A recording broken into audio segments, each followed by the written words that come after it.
Hello friends, आपका स्वागत है आपके ही चैनल में जिसका नाम है मैकेनिकल सुमन। और दोस्तों, अगर आपको हमारे वीडियो अच्छे लगते हो तो आप हमारे चैनल को सब्सक्राइब कर लें, इसे लाइक करें और शेयर भी करें। अगर आपको हमारे व्हाट्सएप नंबर चाहिए तो इस वीडियो के अंत में मैं आपको व्हाट्सएप नंबर दे दूंगा। हमारी फेसबुक और ट्विटर और भी सोशल नेटवर्किंग की लिंक जो है हमारे डिस्क्रिप्शन में है। और अगर आपको हमारी वीडियो अच्छे लगते हो तो कमेंट में भी जरूर लिखें, और आप क्या देखना चाहते हैं, क्या जानना चाहते हैं, वो हमारी वीडियो के कमेंट में लिखे ताकि हम भी जाने कि आपको क्या पसंद है। और ज्यादा ना देर करते हुए दोस्तों, मैं आपसे ये कहूंगा कि चलिए वीडियो देखते हैं। ओके,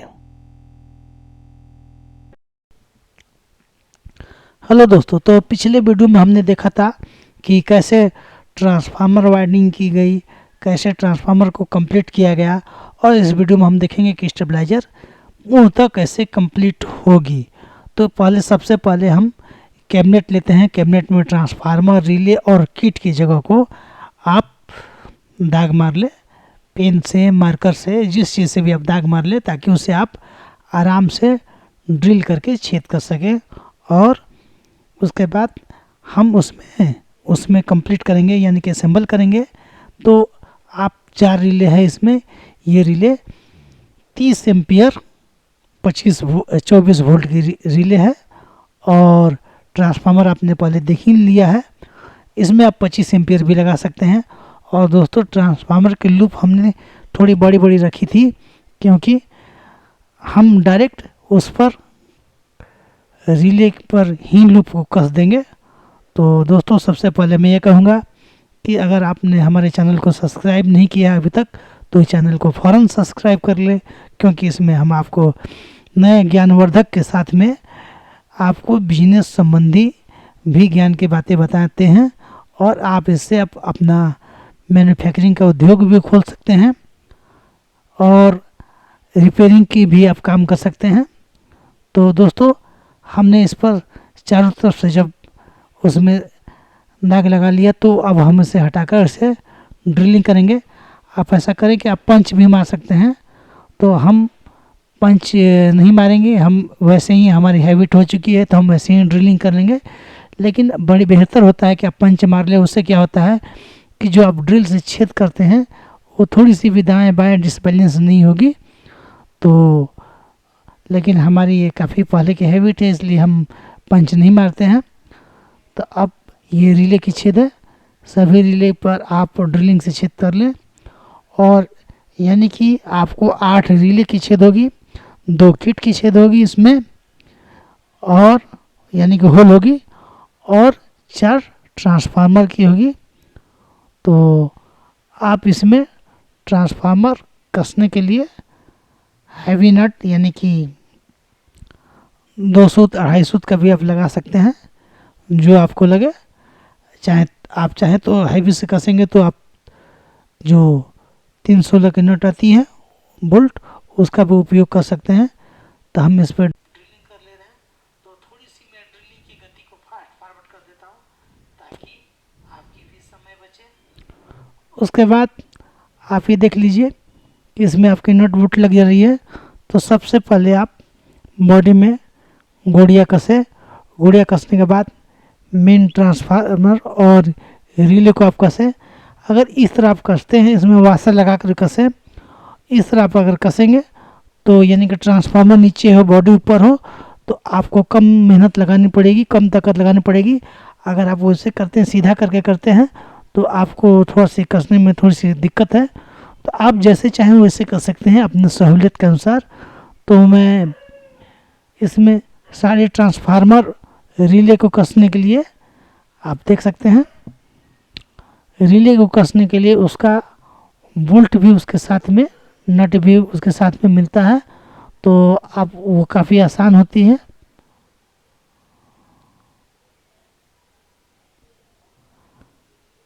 तो दोस्तों, मैं थोड़ी सी इसको फास्ट फॉरवर्ड कर देता हूँ। आप देख रहे हैं। उसके बाद इसे रिंच से आसानी से कस लें। मेरे पास इसके साइज का रिंच है, नहीं तो अगर आपके पास रिंच नहीं है तो प्लायर से भी, यानी कि प्लास से भी कस सकते हैं। दोनों तरफ रिंच लगाकर इसे टाइट कस लें।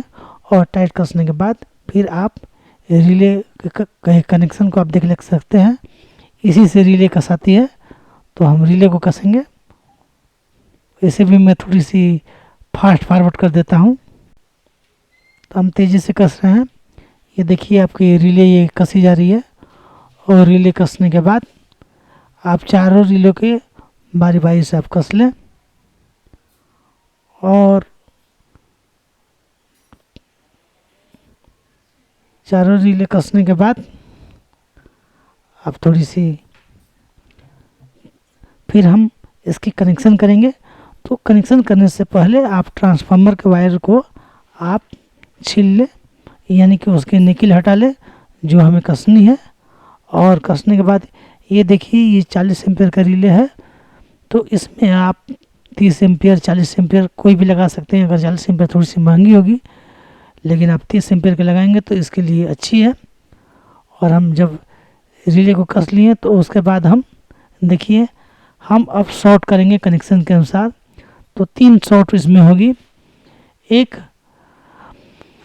आउटपुट रिले की कॉमन, थर्ड रिले के कॉमन से, यानी कि जो मैंने डायग्राम में दिखाया है।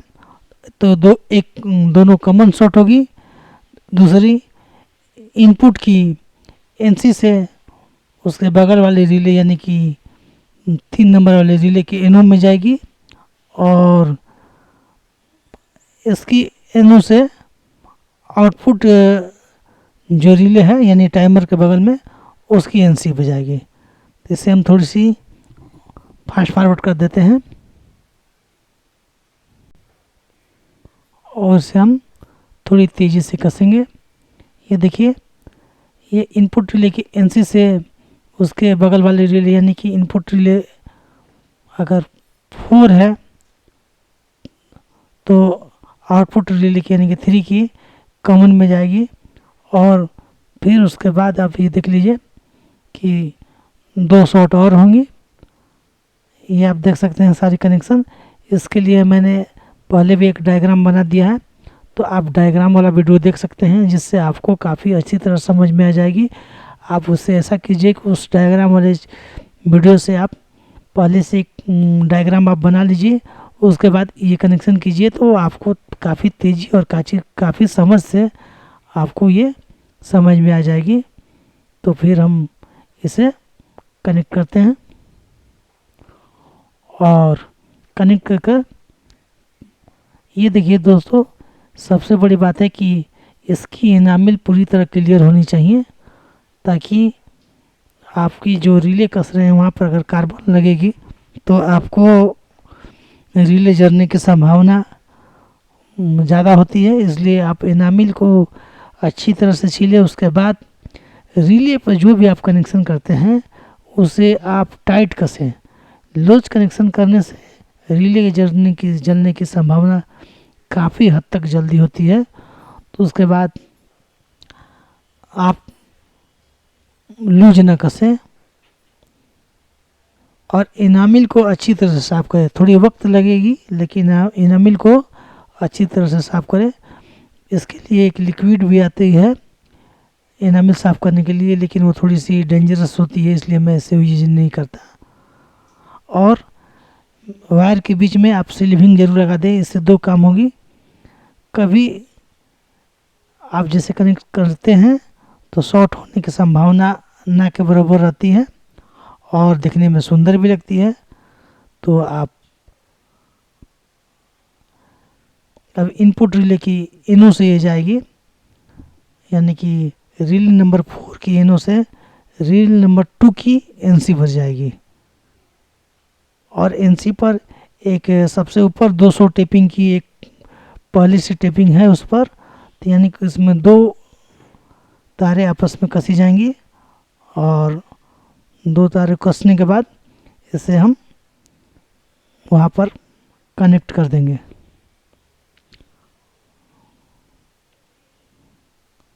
यहाँ पर आपको एक वाशर लगाने की ज़रूरत है, क्योंकि यहाँ पर 2 तारे हैं। अगर वाशर नहीं लगाइएगा तो लूज होने की संभावना होती है। इसके बाद यानी कि टेपिंग 3 को हम कस देते हैं।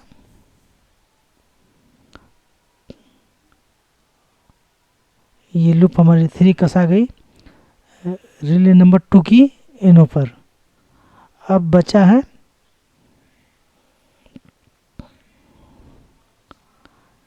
रिले नंबर 1 और 2 की कॉमन बची हुई हैं।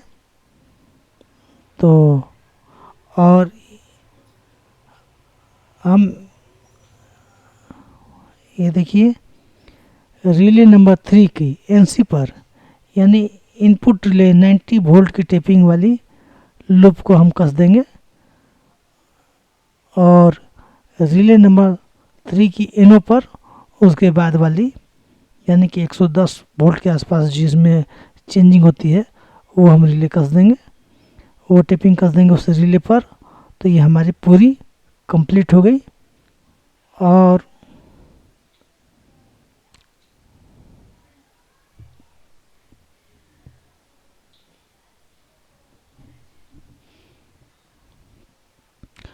अब हम चारों रिले के आपस के कॉमन को आपस में शॉर्ट करेंगे।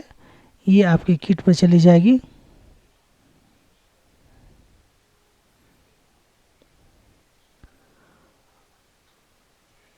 यह देखिए ये चारों रिले आपस में शॉर्ट हो रही है, और उसके बाद ये रेड रंग की रहेगी तो काफ़ी अच्छी है, इसलिए कि ये पॉजिटिव होती है, तो पहचानने में भी आपके लिए आसान होगी कि ये पॉजिटिव है।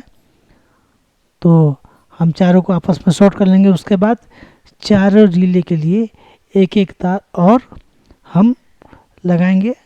वो हमारी जो किट में लगती है ट्रांजिस्टर के कलेक्टर से जो आउटपुट वोल्टेज मिलती है जिससे हम ऑपरेटिंग करते हैं, उसमें जाएगी। तो चारों वो अलग अलग कलर की तार हो तो अच्छी है, इसलिए 5 कलर की जो तार मिलती है मार्केट में, आप उसका इस्तेमाल करें तो आपको भी पहचानने में भी आसानी होगी और वायरिंग करने में भी आपको आसानी होगी। ये देखिए हमने चारों को इस आपस में कॉमन शॉर्ट करके कॉमन बना लिया है।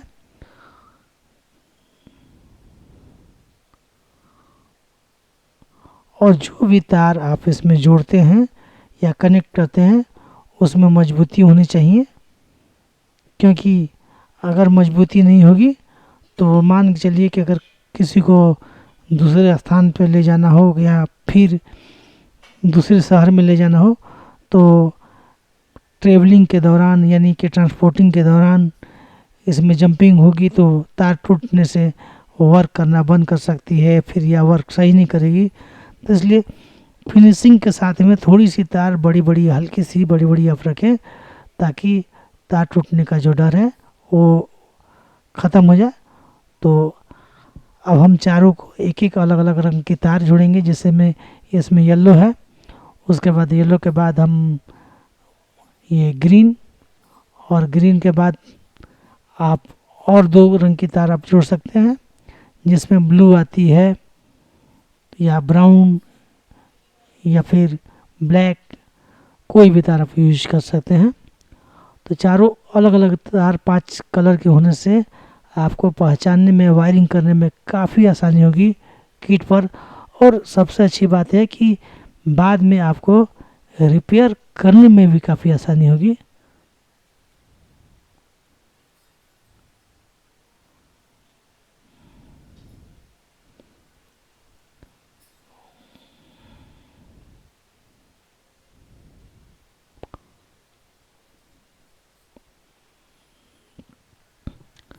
तो ये वीडियो भी काफ़ी लंबी हो गई है, लगभग आपको ये 14 मिनट से ऊपर की हो गई है, यानी कि 20 मिनट के आसपास। लेकिन अगर आपको पूर्णतः वीडियो देखनी होगी तभी आप पूरी तरह जान पाएंगे कि आपकी एक ही स्टेबलाइजर बनने में लगभग 5 घंटे के आसपास कम से कम लगेंगे। तो आपको पूर्ण अगर नहीं देखेंगे तो समझ में नहीं आएगा। ये आपके रिले के लिए कनेक्शन हो गई। अब रिले कनेक्शन के बाद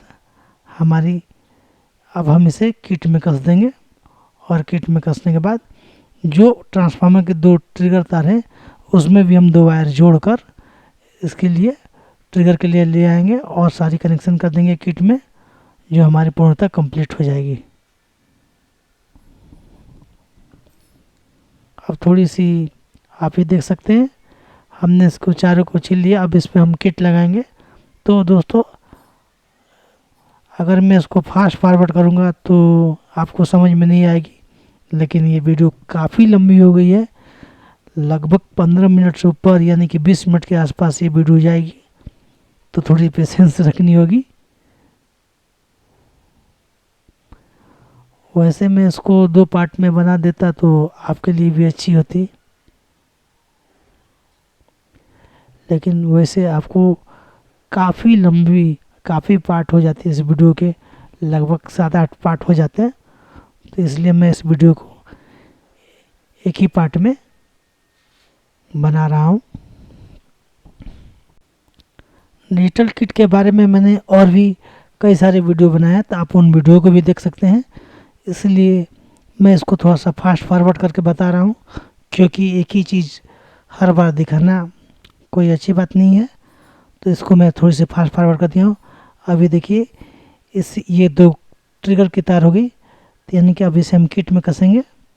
और यहाँ पर आप देख सकते हैं कि न्यूट्रल है, तो निगेटिव को आप छील कर 2 निगेटिव भी आप कर सकते हैं। और उसके बाद फिर हम देखेंगे अगले नेक्स्ट वीडियो में। तो जैसा भी हो, आप कमेंट के में ज़रूर बताइएगा कि आपको ये वीडियो कैसी लगी, और लाइक और इसे शेयर ज़रूर कीजिएगा। तो धन्यवाद।